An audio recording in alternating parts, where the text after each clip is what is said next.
నమస్తే, welcome to college TV. ప్రస్తుతం మనతో పాటు ఒకప్పుడు పుట్ట మీద పాలపిట్ట అని చెప్పేసి రాష్ట్రంలో ఎక్కడ చూడు ఆ పాటతో రాష్ట్రంలో చెవులకు తూట్లు కొట్టించింది. ఆ తర్వాత ఇప్పుడు దండమో మా దీనా బాంధవులు అంటూ అందరి చేత దండాలు పెట్టించుకుంటూ ఒక మహనీయుల పాటను తెరపైకి తీసుకొచ్చిన రేలారే గంగక్క మనతో పాటు ఉన్నారు. ఒకసారి అక్కతో మాట్లాడదాం. అక్క నమస్తే. అక్క అక్క ఎట్లున్నారు? అక్క బాగున్నా, మీరు బాగున్నారా? బాగున్నాం అక్క. ఎట్లా నడుస్తుంది అక్క లైఫ్ ఇప్పుడు? సూపర్. ఎట్లా అనిపిస్తుంది? బయటకు ఎక్కడికి వెళ్ళా ఒక తెలంగాణ మొత్తం తెలిసిన ఫేస్ అయిపోయింది. ఎట్లా అనిపిస్తుంది అక్క బయటకు పోతే? తెలంగాణనే కాదు, ఉమ్మడి ఆంధ్రప్రదేశ్ ఉన్నప్పటి నుంచి కూడా అంటే రేలారే అప్పటి నుంచే నాకు ఇంకా నా పాటల ప్రయాణం స్టార్ట్ అయింది. సో తెలంగాణలో తెలిసిన ఫేసే కాకుండా తెలుగు ప్రజలందరికీ తెలిసిన ఫేస్ నాది. సో చాలా హ్యాపీగా ఉంది.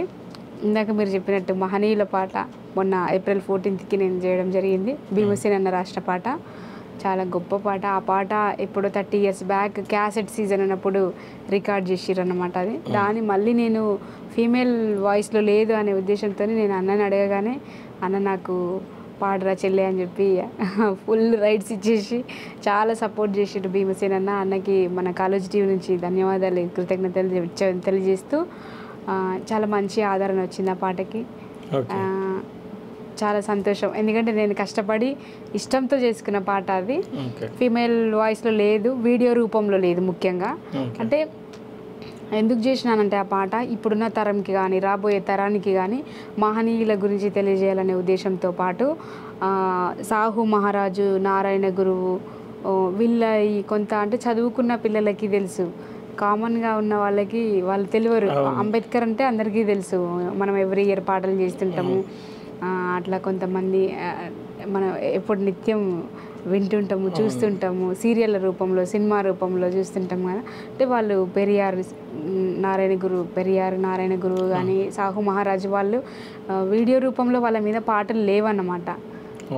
సో అట్లా వీడియో రూపంలో చేస్తే బాగుంటుంది అనే ఉద్దేశంతోనే ఆ పాటని రాబోయే తరానికి కూడా అందించాలనే ఉద్దేశంతో చేసిన అనమాట. ఆ పాట మంచి ఆదరణ వచ్చింది. చాలా పెద్ద వాళ్ళందరూ నాకు ఫోన్లు చేసి మాట్లాడినప్పుడు చాలా సంతోషంగా అనిపించింది. మంచి పాటతోనే, ఆ పాట గురించే ప్రస్తావనతోనే ఇంటర్వ్యూ స్టార్ట్ చేసినావు. చాలా థ్యాంక్ యూ తమ్ముడు. ఓకే అక్క. అంటే రేలారే గంగ అంటేనే గుర్తుకొచ్చేది ముఖంలో ఎప్పటికీ నవ్వుతూనే ఉంటుంది. అసలు ఈ నవ్వు వెనుక కారణాలేదక్క? అమ్మా, ఈ క్వశ్చన్ ఎవరు అడగలేరు ఇప్పటివరకు, ఇంటర్వ్యూలలో ఎవరు అడగలేరు. నేను బేసిక్గా కారణం అంటే ఎవరు ఉండరు, కానీ నేను ఇట్లనే ఉంటా, చిన్నప్పటి నుంచి ఇంతే ఉంటా. ఈ నవ్వులు వెనుక కష్టాలు కూడా ఉన్నాయంటారు, వాస్తవమన్నాక? ఉంటాయి, చాలా ఉంటాయి. ఇంటింటికి మంటిపోయి అన్నట్టు అందరికీ ఉంటాయి కదా. ఎక్కువ మీకు ఇబ్బంది కలిగించిన సమస్యలు ఏందక్క? అంటే మీరు బయటకు వచ్చే తరుణంలో, అంటే ఫీల్డ్కి వచ్చినప్పుడు? అవును, ఫీల్డ్కి వచ్చినప్పుడు ఏముంటాయి తమ్మి, మామూలుగా ఊర్లలో ఎట్లుంటారు, మనకెందుకు పాటలు, ఆడపిల్ల అనేది ఉంటుంది కదా, అట్లా ఉండే. కానీ మా అక్క మా అమ్మ బాగా సపోర్ట్ చేసి, అమ్మమ్మ తాత వద్దు అనేవాళ్ళు. ఎందుకనంటే మా కుటుంబ నేపథ్యం అంతా మాది వ్యవసాయ కుటుంబము. మనం చిన్నప్పుడే పెళ్ళిళ్ళు చేస్తారు మా దాంట్లో. చదువు అయిపోగానే 10th అయిపోగానే పాస్ అయిపోగానే పెళ్ళి చేసేయాలి, ఆడపిల్లలు కదా. మా నాన్న లేడనమాట. నేను చిన్నప్పుడే మా నాన్న చనిపోయాడు, నాకు 9 days అప్పుడు. ఇక ఇంకా నాన్న లేడు అని అంటే ఊర్లలో ఎట్లా చూస్తారు, తండ్రి లేని పిల్లలు, ఇక ఆడపిల్లలు, కొడుకులు లేరు, 2 ఆడపిల్లలు, చదువు అయిపోగానే పెళ్ళి చేసేయాలనే కాన్సెప్ట్తో ఉంటారు కదా. సో అట్లా మనకెందుకు పాటలు గీటలు ఇవన్నీ ఎందుకు మనకు అని అంటుండ్రి. సో కానీ మా అమ్మ మా అక్క బాగా ఎంకరేజ్ చేసారు నన్ను. వాళ్ళు ఎంకరేజ్ చేయడం వల్లనే ఇక్కడ దాకా వచ్చిన నేను. ఓకే, అంటే మీలాగా అంటే ఎన్నో కళలు ఉండి కూడా పల్లెటూరు వాతావరణం అంటేనే ఆడపిల్ల బయటకు వెళ్ళదు, గడప దాటద్దని చెప్పేసి అంటారు. అట్లా ఉన్న మహిళలకు మీరు ఇచ్చే సందేశం ఏమైనా ఉందాక? తప్పకుండా ఉంటుంది, ఎందుకు ఉండదు చెప్పండి. అంటే కళారంగం అనే కాదు, స్పోర్ట్స్, ఆటలు పాటలు, డ్యాన్స్లో కానీ అనేక వివిధ రంగాల్లో టాలెంట్ ఉంటుంది ఆడపిల్లలకి. ఆ ఆడపిల్లల్లో టాలెంట్ ఉన్నప్పుడు తల్లిదండ్రులు గుర్తించో, లేకపోతే స్కూల్లో టీచర్లు గుర్తించో, కాలేజీలో గుర్తించో ఎంకరేజ్ చేయాలనే కోరుకుంటా నేను. ఎందుకు అని అంటే ఆడపిల్లలు తెలుసుకుంటే ఏదైనా సాధిస్తారు అని చెప్పి, మహిళలు తెలుసుకుంటే అన్ని రంగాల్లో ముందు ఉండొచ్చు, ఏదైనా సాధించవచ్చు అని మనం చూస్తాం. ఇప్పుడు మలవత్ పూర్ణ కానీ అమ్మాయి, మా ప్రాంతం, మా జిల్లానే, మా పక్క ఊరి దగ్గరలో మాకు. అట్లా అంటే అన్ని రంగాల్లో ముందుండొచ్చు, ఆడపిల్ల మగపిల్లగాడు అని. ఇప్పుడు అవన్నీ ఏం లేవు, అందరు సమానం. మగపిల్లలు చేసే పనులు ఆడపిల్లలు ఏమైనా చేయట్లేరా? చేస్తారు కదా. సో అట్లా అట్లా ఏముండొద్దు. అన్ని రంగాల్లో టాలెంట్ ఏదో ఒక రంగంలో ఖచ్చితంగా ఎవరికి ప్రతి ఒక్కరికి ఏదో ఒక దాంట్లో టాలెంట్ ఉంటుంది, కానీ గుర్తించి ఎంకరేజ్ చేయాలి, ఎంకరేజ్ చేసి ముందుకు నడిపించాలనే కోరుకుంటాను నేను. ఓకే అక్క, ఎట్లా అనిపిస్తుంది అక్క పెద్ద పెద్ద పొలిటికల్ వాళ్ళతో కావచ్చు, అంటే ఎంతో మందితో మీరు స్టేజ్ పంచుకుంటారు కదా, ఎట్లా అనిపిస్తుంది అక్క? ఎప్పుడన్నా ఎక్స్పెక్ట్ చేసి అది? చేయలేదు. అంటే నేను నా లైఫ్ని నేను ఏమి ఎక్స్పెక్ట్ చేసి నేను ఇట్లా పోవాలి, ఇట్లా ఈడికి పోవాలి, ఆడికి పోవాలి అని పెద్ద అంటే అట్లాంటివి ఏం పెట్టుకోను నేను. అన్నీ నా పనింది, నేను నిత్యం పొద్దున్న లేసే కార్యాచరణ ఉంటుంది కదా, పొద్దున్న లేవాలి, నిత్యం ఇంట్లో పనులు చేసుకోవాలి, బయట పనులు చేసుకోవాలి, అట్లా అది చేసుకుంటూ పోవడమే నా పని. నేను ఈరోజు ఇట్లా వీళ్ళని కలవాలి, ఆడికి పోవాలి, ఈడికి పోవాలి, ఇట్లా అట్లా అని ఏమో డిజైన్ చేసుకొని ఎంత గీసుకొని పోయేది ఏమి ఉండదు, ఎట్లా పడితే అట్లా పోవడే ఉంటుంది. పోతున్న తరుణంలో కొన్ని మంచి అనుభవాలు ఎదురైతే, కొన్ని చెడు అనుభవాలు ఎదురైతే అన్నీ చూసుకుంటూ పోవడమే అంతే. అంటే రాష్ట్రంలో ఎవ్వరు చూడు నిన్ను అంటే మనస్ఫూర్తి చెల్లె అని పిలుస్తుంటారు కదా, ఏమనిపిస్తుంది అక్క? చాలా సంతోషం అనిపిస్తుంది, నాకు చాలా హ్యాపీగా అనిపిస్తుంది. ఎందుకంటే మేము చిన్నప్పటి నుంచి మా ఇంట్లో ఏమంటారు, ఎవరు మగపిల్లలు లేకుండా పెరిగినాం కదా, అన్నదమ్ములు లేకుండా పెరిగినాం, నాన్న లేకుండా పెరిగినాం కాబట్టి ఎక్కువ అక్క చెల్లె అని పిలుస్తుంటారు. నాకు అట్లా లేరు అనే ఉద్దేశంతోనే నన్ను చాలామంది, కొన్ని వందల మంది అక్క చెల్లె అని పిలిచే వాళ్ళ కోసమే నేను ప్రతి సంవత్సరము రాఖీ పాట చేస్తాను అన్నమాట. ఏ పండగల పాటలు అసలే చేయ నేను, కానీ రాఖీ పండగకి మాత్రం ఖచ్చితంగా పాట చేస్తాను. రాఖీల పండుగకు మీ పాట మొత్తం మారిమోగిపోతుంటుంది. అవును, అంటే నన్ను అట్లా పిలిచే వాళ్ళకి, నన్ను అట్లా ఆదరించి అభిమానించి ప్రేమించే వాళ్ళకి నేను ఏమి ఇచ్చినా తీరని రుణం కదా అది. ఏమి ఇవ్వగలుగుతా నేను వాళ్ళకి, ఏమి ఇవ్వలేను, కానీ నా పాట రూపంలో నేను వాళ్ళ మీద ఉన్న అభిమానాన్ని, వాళ్ళు చూపించే ప్రేమకి కానీ వెలగట్టలేను కాబట్టి పాటతో అట్లా కృతజ్ఞత తెలియజేస్తాను. ఇప్పుడు ఆ లోటు కనిపిస్తుంది అక్క మీకు, అన్నదమ్ములు లేరని చెప్పేసి? కనబడదా? సరే అక్క, ఇప్పుడు కొత్త ఏ పాట రాబోతుంది అక్క మీ నుండి?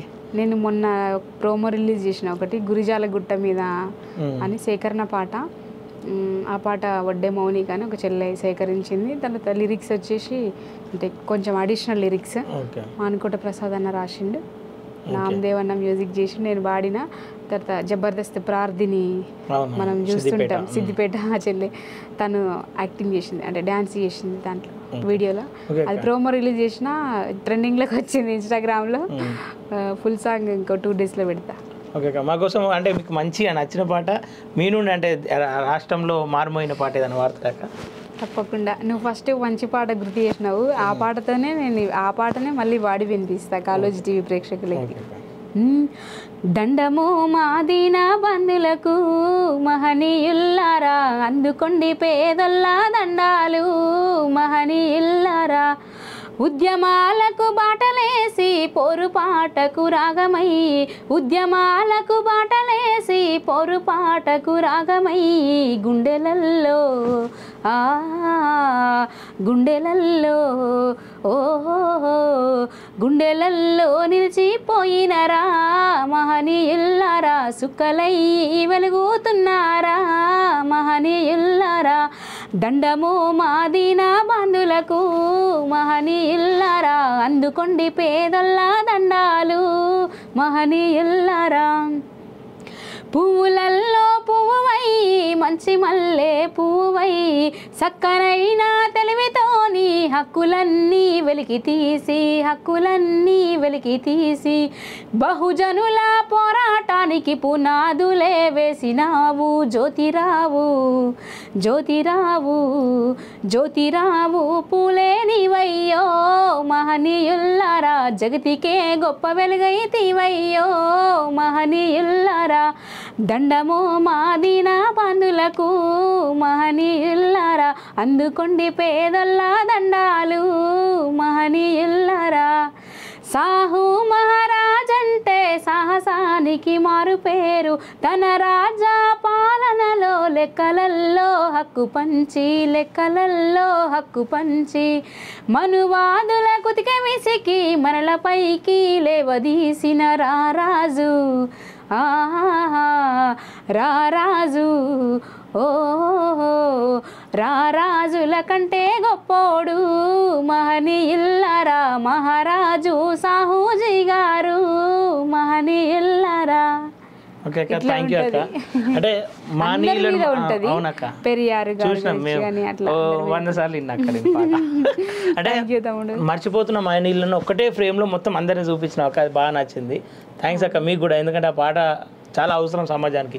ఎవరు ఏం చేసిర్రు ఏంది అని చెప్పేసి మర్చిపోతారు అసలు వాస్తవానికి. సరే అక్క, ఎట్లా అనిపించింది ఆ పాట తర్వాత? ఎట్లా అనిపించింది అక్క మీకు? ఫోన్లో వస్తాయి కదా, ఏమనిపించింది? చాలా చాలా పెద్ద పెద్ద వాళ్ళు ఫోన్లు చేసారు, నాకు చాలా హ్యాపీగా అనిపించింది, సంతోషంగా అనిపించింది. అంటే నేనేదో కమర్షియల్గా ఇన్ని వ్యూస్ వస్తాయి అన్ని వ్యూస్ వస్తాయి అని అట్లాంటి థాట్తో చేయలేదు. నేను ఎక్స్పెక్ట్ చేసిన దానికంటే అంత మంచి పేరు వచ్చింది నాకు. చాలా పెద్దవాళ్ళు, కత్తి పద్మారావు సార్ అంటే నాకు తెలియదు, ఆయన సార్ వీడియో బయట పంపించడం కానీ, చాలామంది వీడియో బైట్స్ పెట్టిర, కొంతమంది అడిగిన కూడా సాంగ్లో మేము ఉంటామని చెప్పేసి కూడా వచ్చిరంట. అవును, మాకు విలువలేదు ఎందుకని అలిగిర్రు చాలామంది. షూటింగ్కి మమ్మల్ని విలువలేదు ఎందుకని అలిగిర్రు అనమాట. చాలా మంచి రెస్పాన్స్ వచ్చింది, చాలా సంతోషంగా అనిపించింది నాకు, చాలా హ్యాపీగా. అంటే కొన్ని పాటలు మనం ఎంతో కొంత ఖర్చు పెట్టి చేసినప్పుడు ఆ పాటలు ప్రజల దగ్గరికి పోనప్పుడు కొంచెం బాధ అనిపిస్తుంది, కానీ ఇట్లాంటి పాటలు చేసినప్పుడు ఏంటంటే మనస్తృప్తిగా అనిపిస్తుంది, అంటే సాటిస్ఫాక్షన్ అంతే. ఇంకా అంటే మంచి పాట చేసిన అనే తృప్తి అయితే అనిపిస్తుంది అనమాట. అంటే పాటలతోనే కొనసాగిస్తారా? రాజకీయాలకి ఏమన్నా వస్తారా అక్క? రాజకీయాల్లోక ఏమో తమ్ముడు, అంటే చెప్పిన ఇందాక ఎప్పుడు ఏం జరుగుతుందో పని చేసుకుంటూ పోవడం అంతే, ఎవరికి ఇబ్బంది కలిగించకుండా అంతే. అంటే పర్టికులర్గా నేనైతే పోవాలి, ట్రై చేయాలి, ఇంతకు పోవాలి అందులోకి పోవాలి అని అట్లాంటిది ఏముండదు. కాకపోతే నాకు ఇష్టం, ఇంట్రెస్ట్. ఫ్రాడ్ రాజకీయాలు చేయడం నా వల్ల కాదు. కొన్ని చూస్తుంటాం కదా, అవి చూస్తుంటే అమ్మో ఈ బురద మనకి ఎందుకు నాయన అనిపిస్తుంది. అంటే జెన్యున్గా పనిచేసిన వాళ్ళని వదిలేసి మంచి వాళ్ళని టార్గెట్ చేసి మాట్లాడుతుంటారు కదా, అవి కొన్ని బయట చూస్తుంటాం కదా, అట్లాంటి చూసినప్పుడు ఏమనిపిస్తుంది అంటే అబ్బాయి ఎందుకు మనకు అవసరమా అని అనిపిస్తుంది. రాజకీయాల గురించి అడగద్దు అనుకున్నా, కానీ అడుగుతా. ఇప్పుడు ఈ మధ్య కాలంలో మల్లన్న కూడా నా సొంత చెల్లె గంగా అని చెప్పేసి చెప్పిండు. అంటే మల్లన్నకు నీకు ఎట్లా రిలేషన్ కంటే నాకు అన్న పాటతో పరిచయం అది కాస్త మాకు బంధంగా ఏర్పడ్డది, అన్న చెల్లెళ్ళ బంధం. నాకు ఏమంటారు, ఒక పాట ఇష్యూలో అన్నతో పరిచయం అయిందన్నమాట.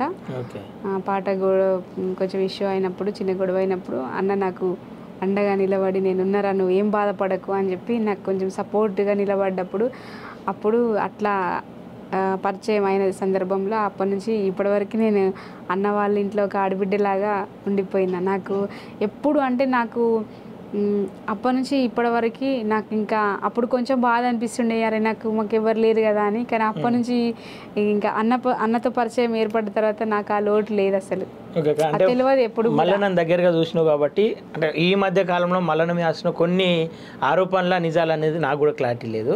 అవిటిని అడుగుతా, మీ ఒపీనియన్ చెప్పండి అక్క. బ్లాక్మెయిల్ మల్లన్న అని చెప్పేసి అంటారు. అదంతా ఏం కాదు, అంతే ఉత్తముచ్చుతాయి అవన్నీ గాలి మాటలు. ఏంది మల్లన్న తిడితే సింపుల్గా నేను ఒక్క మాటలు చెప్పాలంటే, మల్లన్న తిడితే కొన్ని వ్యూస్ వస్తాయి, ఎందుకంటే ఆయన నిత్యం ట్రెండ్లో ఉంటాడు కాబట్టి. తీన్మార్ మల్లన్న అనే ఒక హ్యాష్ ట్యాగ్ వాడుకుంటే కథం రోజు ఒక 24 hours 1,00,000 వ్యూస్ వస్తాయి, ఈజీగా వస్తాయి. తక్కువ దరిద్రానికి 50,000 వస్తాయి. అట్లా వాడుకుంటే ఏముంది, అన్న పేరు వాడుకోవడం వల్ల అట్లా వాళ్ళకు కూడా కొంచెం బతుకుదేరు దొరికినట్టే కదా, నేనైతే అట్లే అనుకుంటా. ఒకప్పుడు మల్లన్నతో సన్నిహితంగా ఉన్న వాళ్ళందరూ దూరం అయ్యారు, ఎందుకక్క? అది ఏమో వాళ్ళకి తెలియాలి, ఆ ఉన్నోళ్ళకి తెలియాలి, పోయిన వాళ్ళకి తెలియాలి. ఎందుకు వచ్చి ఆయన దగ్గరికి ఎందుకు వచ్చిర్రో వాళ్ళకి తెలియాలి, ఎందుకు పోయిర్రో వాళ్ళకి తెలియాలి. మల్లన్న గురించి చెప్పాలంటే, ఆయన వ్యక్తిగతం గురించి చెప్పాలంటే, అంటే వ్యక్తిత్వం గురించి చెప్పాలంటే ఏం చెప్తారు అక్క మీరు? అన్న చాలా మంచోడు, నేను దగ్గరగా చూసిన వ్యక్తిగా చెప్తాను. అంటే ఇక మనకు నచ్చిన వాళ్ళందరికి నచ్చాల రూల్ ఏం లేదు కదా. అన్న అయితే చాలా మంచి ప్రేమ గల వ్యక్తి, తన దగ్గర ఉన్న దాంట్లో సహాయం చేసే గుణం ఉన్న వ్యక్తి. అన్ననైతే ఎవరైతే అక్రమంగా అన్యాయంగా గుంజుకొని తినే రకం అయితే కాదు. ఓకే అక్క, ఇప్పుడు ఎమ్మెల్సీ ఎలక్షన్లు ఉన్నాయి రేపు మాపు, ఎట్లా మరి మద్దతుగా పోతురా అక్క మీరు? ఖచ్చితంగా ఉంటుంది. ఇంతవరకు కనిపించలేదు రేడా మరి? నామినేషన్ రోజు వెళ్ళినా నాకు యాక్చువల్లీ కొంచెం హెల్త్ కొంచెం మొన్నటి వరకు బాగా తిరగడం అయింది ఎలక్షన్స్లో. చిన్న బ్యాక్ పెయిన్ అట్లా రావడం వల్ల. ఇంకోటి ఏంటంటే ఈ ఎలక్షన్స్ అన్ని ఎలక్షన్స్ కంటే కొంచెం డిఫరెంట్గా ఉంటాయి కదా ఇవి. అన్ని ఎలక్షన్ డిఫరెంట్గా ఉంటాయి కదా. సో అట్లా ఇంకా నేను వెళ్ళలేకపోయినా, హెల్త్ పరంగా సిక్ అయ్యి కొంచెం ఇప్పుడు 2 days అవుతుంది బయటికి వెళ్ళి. నామినేషన్ రోజు వెళ్ళేసి వచ్చిన తర్వాత వెళ్ళలేదు ఇక. ఫీవరు, బ్యాక్ పెయిన్ అన్నీ రావడం వల్ల పాటలు చేసిన అన్నకి, పాటలు పాడిన.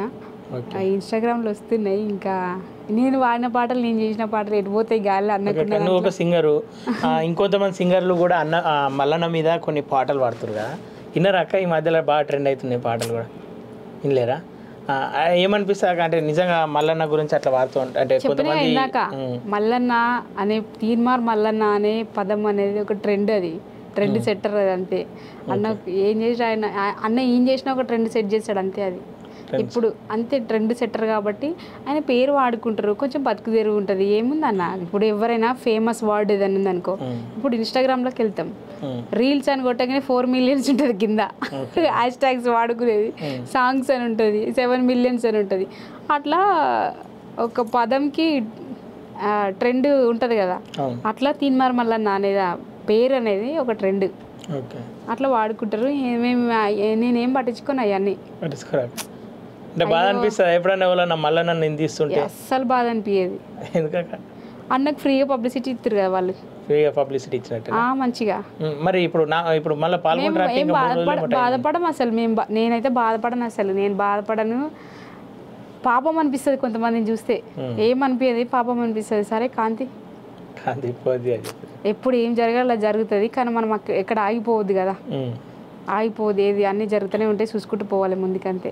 ఓకే అక్క, ఎక్కువసేపు ఇబ్బంది కూడా పెట్టా. లాస్ట్ గంగక్క ప్రయాణం ఎటు, గంగక్క తర్వాత ఏం చేయబోతుంది? ఇంతకుముందు బీఆర్ఎస్ వాళ్ళకి సన్నిహితంగా ఉంటుండే అని చెప్పేసి ఒక నానుడు ఉండే, ఇప్పుడు అది నేను సన్నిహితంగా అన్నా. ఎప్పుడు నువ్వు రాంగ్ క్వశ్చన్ అడిగినావు అసలు అంటుండే కదా. మన సాయి చందన్న తర్వాత ఇంకొంతమంది అది సందీప్ వీళ్ళందరూ ఉంటారు కదా, మీరు కూడా గంగక్క కూడా బీఆర్ఎస్ దిక్కు ఉంటుంది అని చెప్పేసి అనుకోలే? లేదు తమ్ముడు, నువ్వు రాంగ్ క్వశ్చన్ అడిగి. నేను ఎవరికి శత్రుని కాదు, ఎవరికి మిత్రుని కాదు. నేనేం కండవాళ్ళు కప్పుకోలేదు, నేనేం జెండాలు మోయలేదు. ఎవరైనా వచ్చారు అక్క పాటలు పాడమని నా పేరు మీద? అందరికీ పాడతా నేను. మొన్న జరిగిన ఎంపీ ఎమ్మెల్యే ఎలక్షన్స్ అప్పుడు అందరికీ వాడినా, అందరికీ చేసిన. నేను బీఆర్ఎస్లకు చేసిన, కాంగ్రెస్లకు చేసిన, బీజేపీలకు చేసిన. నేను అందరికీ సొంత ఇంటి మనిషిలాగానే ఉంటాను. నేను ఒక్కరికి ఒక గూటి కిందనే, నాకు ఒక డౌట్, ఒక జెండా కింద ఉండడానికి, ఒక జెండా కింద పాట పాడడానికి నేను ఏమైనా జెండా మోస్తున్నానా, నేను కండువ కప్పుకున్నానా? లేదు కదా. లేకపోతే నాకేమైనా లేనాడు వాళ్ళు ఒక్కళ్ళే వచ్చి నాకేమైనా పెట్టిన వాళ్ళు కాదు కదా. ఇంకోటి ఏంది, వాళ్ళు ఒక్కళ్ళే ఒక జెండా కింద ఉంటే వాళ్ళు ఒక్కళ్ళు చూస్తేనే నేను నా పాటలు చూసి నన్ను ఆదరిస్తేనే నాకు బతుకు తీరు ఉందని కాదు కదా. నా పాటలు లక్షలు వేల మంది చూస్తారు, అన్ని వర్గాల ప్రజలు చూస్తారు, అన్ని కులాల వాళ్ళు చూస్తారు, అన్ని మతాల వాళ్ళు చూస్తారు, అన్ని భాషల వాళ్ళు చూస్తారు, అన్ని లాంగ్వేజెస్లో ఉన్న వాళ్ళు చూస్తారు కదా. అందరూ ఆదరిస్తేనే గంగ ఇక్కడ ఉంది. నేను ఎవరికి ఒకరికి చేతి కింద పని చేయడానికి, నేను ఇంకోటి నాకు కొంచెం ఆడుకోవడం అని అట్లాంటివి రావు నాకు. నేను అట్లా ఉండను అసలు, చాలా ఆత్మగౌరవంగా ఉంటా. మళ్ళీ మీ నోటి నుండి మానీల పాట ఏదైనా రాబోతుందా? ఖచ్చితంగా తప్పకుండా వస్తుంది. ఓకే అక్క, మీ పాటలు మీరు ఇట్లనే నవ్వుతూ ఉండాలి, మీ పాటలు ఇట్లనే జనాలు ఉండాలని చెప్పేసి మనస్ఫూర్తిగా కోరుకుంటున్నాం అక్క. థ్యాంక్ యూ తమ్ముడు, thank you so much. College TV ప్రేక్షకులందరూ కూడా ఎప్పుడు నా పాటని, నా మాటని, ఆటని అందరూ ఆదరించి నన్ను ఆశీర్వదించి ముందుకు నడిపిస్తారని మనస్ఫూర్తిగా కోరుకుంటున్నా. దాసరి సీనన్నకి కూడా ధన్యవాదాలు. థ్యాంక్ యూ సో మచ్ అన్న. Thank you. ఓకే అక్క, థ్యాంక్ యూ అక్క. Thank you.